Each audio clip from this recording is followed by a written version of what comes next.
Habib al-Ajami, Habib bin Muhammad al-Ajami al-Basri, seorang Persia yang tinggal di Basra, adalah seorang ahli hadis terkenal yang meriwayatkan hadis-hadis dari Hasan al-Basri, Ibnu Sirin dan tokoh-tokoh terpercaya lainnya.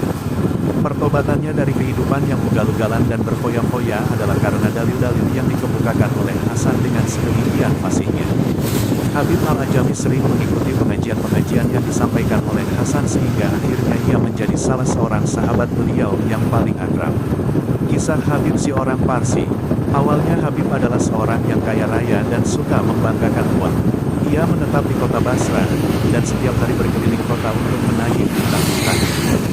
Bila tidak memperoleh angsuran dari langganannya, maka ia akan menuntut uang ganti rugi dengan dalih alas sepatunya yang menjadi aus di perjalanan. Dengan cara seperti inilah Habib menutupi biaya hidupnya sehari-hari. Pada suatu hari Habib pergi ke rumah seorang yang berhutang kepadanya. Namun yang hendak ditemuinya sedang tak ada di rumah, maka Habib menagih hutang kepada istri orang tersebut. "Suamiku tak ada di rumah." Istri orang yang berhutang itu berkata kepadanya, "Aku tak memiliki apapun untuk diberikan kepadamu, tetapi kami telah membeli seekor kambing dan lehernya masih tersisa. Jika engkau mau akan kuberikan kepadamu." "Bolehlah," si lintah darah menjawab. Ia berpikir bahwa setidaknya ia bisa mengambil leher kambing itu dan membawanya pulang. "Masaklah, aku tak punya roti dan minyak," si wanita menjawab. "Baiklah," si lintah darat menjawab, "aku akan mengambil minyak dan roti, tapi untuk semua itu engkau harus membayar gantinya pula." Lalu ia pun pergi untuk mengambil minyak dan roti. Kemudian si wanita segera memasaknya di dalam belanga. Setelah matang dan hendak dituangkan ke dalam mangkuk, seorang pengemis datang mengetuk pintu. "Bila yang kami miliki kami berikan kepadamu." Habib menghardik si pengemis, "Engkau tidak akan menjadi kaya, tapi kami sendiri akan menjadi miskin." Si pengemis yang kecewa memohon kepada si wanita agar ia mau memberikan sekedar makanan kepadanya.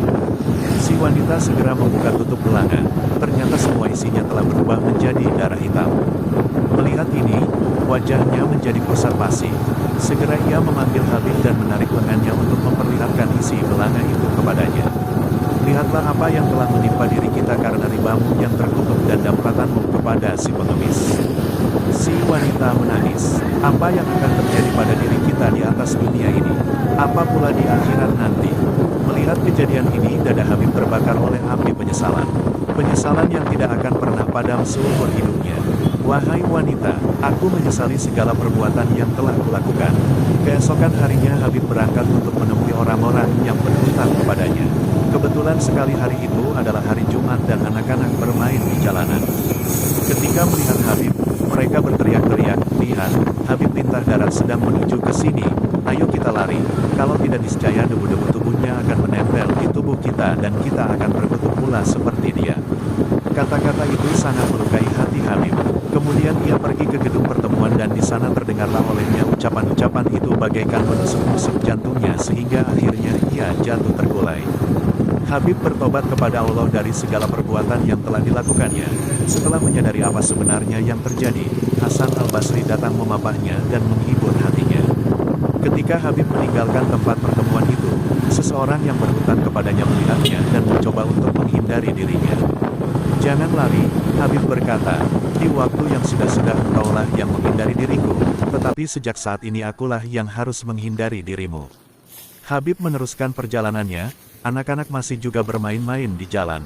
Melihat Habib, mereka segera berteriak, "Lihat Habib yang telah bertobat sedang menuju kemari. Ayo kita lari.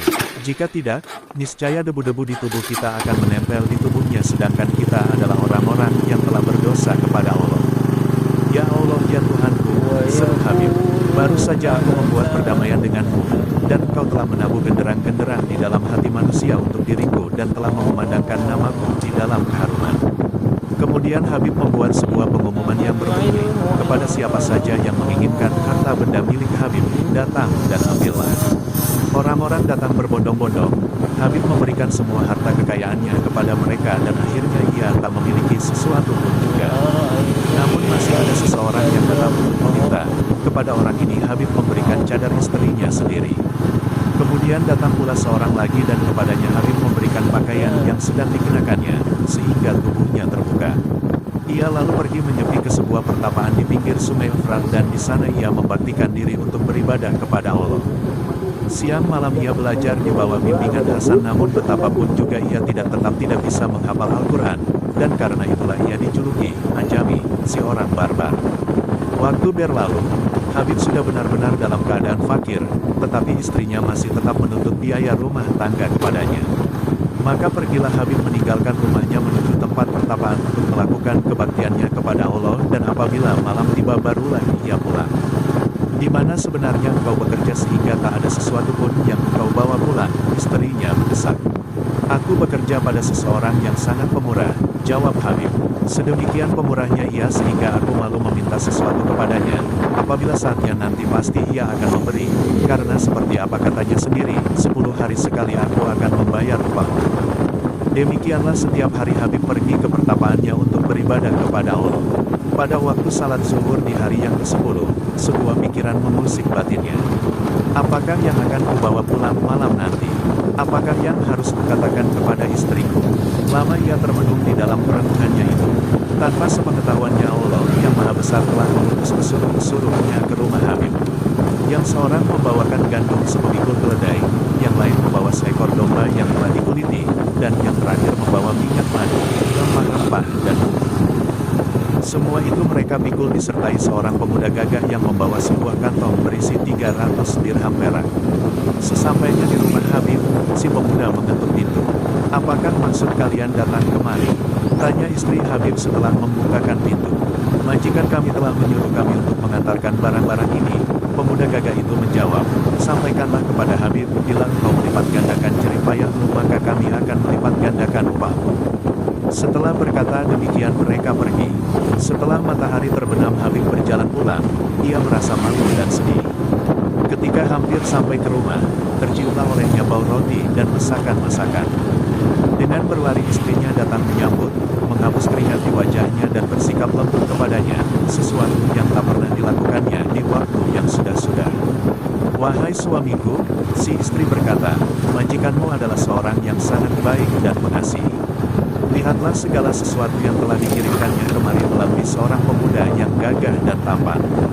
Pemuda itu berpesan, bila Habib pulang, katakanlah kepadanya, bila engkau melipat gandakan jerih payahmu maka kami akan melipat gandakan upahmu. Habib terheran-heran, sungguh menakjubkan, baru 10 hari aku bekerja, sudah sedemikian banyak imbalan yang dilimpahkannya kepadaku, apabila yang akan dilimpahkannya nanti. Sejak saat itu Habib memalingkan wajahnya dari segala urusan dunia dan membaktikan dirinya untuk Allah semata-mata. Keajaiban Habib. Pada suatu hari seorang wanita tua datang kepada Habib, merebahkan dirinya di depan Habib dengan sangat memelas hati.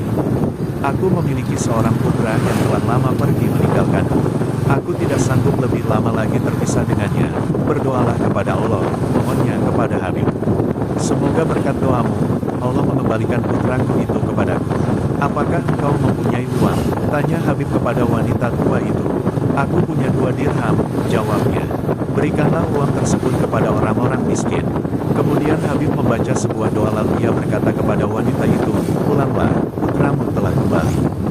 Belum lagi wanita itu sampai ke rumah, dilihatnya sang putra telah ada dan sedang menantikannya. Wahai, anakku telah kembali, wanita itu berseru. Kemudian dibawanya putranya itu menghadap Habib. Apakah yang telah engkau alami? Tanya Habib kepada putra wanita itu. Aku sedang berada di Kirmani, guruku menyuruhku membeli daging. Ketika daging itu telah kubeli dan aku hendak pulang ke guruku, tiba-tiba bertiuplah angin kencang. Tubuhku terbawa terbang dan terdengar olehku sebuah suara yang berkata, wahai angin, demi doa Habib dan 2 dirham yang telah disedekahkan kepada orang-orang miskin, pulangkanlah ia ke rumahnya sendiri. Pada tanggal 8 Zulhijjah, Habib kelihatan di kota Basrah dan pada keesokan harinya di Padang Arafah. Suatu ketika bencana kelaparan melanda kota Basrah. Karena itu, dengan berhutang Habib membeli banyak bahan pangan dan membagi-bagikannya kepada orang-orang miskin. Setiap hari Habib menggulung kantong uangnya dan menaruhnya di bawah lantai. Apabila para pedagang datang untuk menagih hutang, barulah kantong itu dikeluarkannya. Sungguh ajaib, ternyata kantong itu sudah penuh dengan kepingan-kepingan dirham. Dari situ dilunasinya semua hutang-hutangnya. Rumah Habib terletak di sebuah persimpangan jalan di kota Basrah. Ia mempunyai sebuah jubah bulu yang selalu dipakainya baik di musim panas maupun di musim dingin. Suatu ketika Habib hendak bersuci, jubah itu dilepaskannya dan dengan seenaknya dilemparkannya ke atas tanah. Tidak berapa lama kemudian Hasan al-Basri lewat di tempat itu. Melihat jubah Habib yang tergeletak di atas jalan, ia bergumam, dasar Habib seorang barbar, tak peduli berapa harga jubah bulu ini. Jubah yang seperti ini tidak boleh dibiarkan saja di tempat ini, bisa-bisa hilang nanti. Hasan berdiri di tempat itu, untuk menjaga jubah tersebut. Tidak lama kemudian Habib pun kembali. "Wahai Imam kaum muslimin," Habib menyapa Hasan setelah memberi salam kepadanya, "Mengapakah engkau berdiri di sini? Tahukah engkau bahwa jubah seperti ini tidak boleh ditinggalkan di tempat begini? Bisa-bisa hilang. Katakan, kepada siapakah engkau menitipkan jubah ini?" "Titipkan kepada dia, yang selanjutnya menitipkannya kepadamu," jawab Habib. Pada suatu hari Hasan berkunjung ke rumah Habib dan disuguhi 2 potong roti gandum dan sedikit garam. Hasan sudah bersiap-siap hendak menyantap hidangan itu, tetapi seorang pengemis datang dan Habib menyerahkan kedua potong roti beserta garam itu kepadanya. Hasan terheran-heran lalu berkata, "Habib, engkau memang seorang manusia budiman. Tetapi alangkah baiknya seandainya engkau memiliki sedikit pengetahuan. Engkau mengambil roti yang telah engkau suguhkan ke ujung hidung tamu lalu memberikan semuanya kepada seorang pengemis. Seharusnya engkau memberikan sebagian kepada si pengemis dan sebagian lagi kepada tamu." Habib tidak memberikan jawaban. Tidak lama kemudian seorang budak datang sambil membawa sebuah nampan. Di atas nampan tersebut ada daging domba panggang, panganan yang manis-manis dan uang 500 dirham perak. Si budak menyerahkan nampan tersebut ke hadapan Habib. Kemudian Habib membagi-bagikan uang tersebut kepada orang-orang miskin dan menempatkan nampan tersebut di samping Hasan. Ketika Hasan mengenyam daging panggang itu, Habib berkata kepadanya, "Guru, engkau adalah seorang manusia budiman, tetapi alangkah baiknya seandainya engkau memiliki sedikit keyakinan. Pengetahuan harus disertai dengan keyakinan." Pada suatu hari ketika perwira-perwira Hajjaj mencari-cari Hasan, ia sedang bersembunyi di dalam pertapaan Habib. "Apakah engkau telah melihat Hasan pada hari ini?" tanya mereka kepada Habib. "Ya, aku telah melihatnya," jawab Habib. "Di manakah Hasan pada saat ini?" "Di dalam pertapaan ini." Para perwira tersebut memasuki pertapaan Habib dan melakukan penggeledahan, namun mereka tidak berhasil menemukan Hasan. 7 kali tubuhku tersentuh oleh mereka. Hasan mengisahkan, namun mereka tidak melihat diriku. Ketika hendak meninggalkan pertapaan itu Hasan, "Cece," mencela Habib, "Habib, engkau adalah seorang murid yang tidak berbakti kepada guru. Engkau telah menunjukkan tempat persembunyian. Guru, karena aku berterus terang itulah engkau bisa selamat. Jika tadi aku berdusta, niscaya kita berdua sama-sama tertangkap." "Ayat-ayat apakah yang telah engkau bacakan sehingga mereka tidak melihat diriku?" tanya Hasan. "Aku membaca ayat kursi 10 kali, Rasul beriman 10 kali, dan katakanlah Allah itu esa 10 kali. Setelah itu aku berkata, ya Allah, telah kutitipkan Hasan kepadamu dan oleh karena itu jagalah dia." Suatu saat Hasan ingin pergi ke suatu tempat.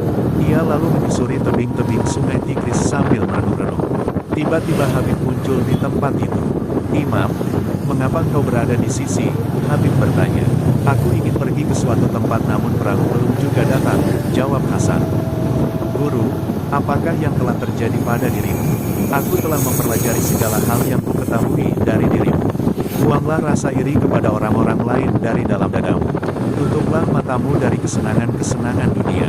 Sadarilah bahwa penderitaan adalah sebuah karunia yang sangat berharga dan sadarilah bahwa segala urusan berpulang kepada Allah semata-mata. Setelah itu turunlah dan berjalanlah di atas air." Selesai berkata demikian Habib menginjakkan kaki ke permukaan air dan meninggalkan tempat itu. Melihat kejadian ini, Hasan merasa pusing dan jatuh pingsan. Ketika ia siuman, orang-orang bertanya kepadanya, "Wahai imam kaum muslim, apakah yang telah terjadi pada dirimu?" "Baru saja muridku Habib mencela diriku. Setelah itu ia berjalan di atas air dan meninggalkan diriku sedang aku tidak bisa berbuat apa-apa.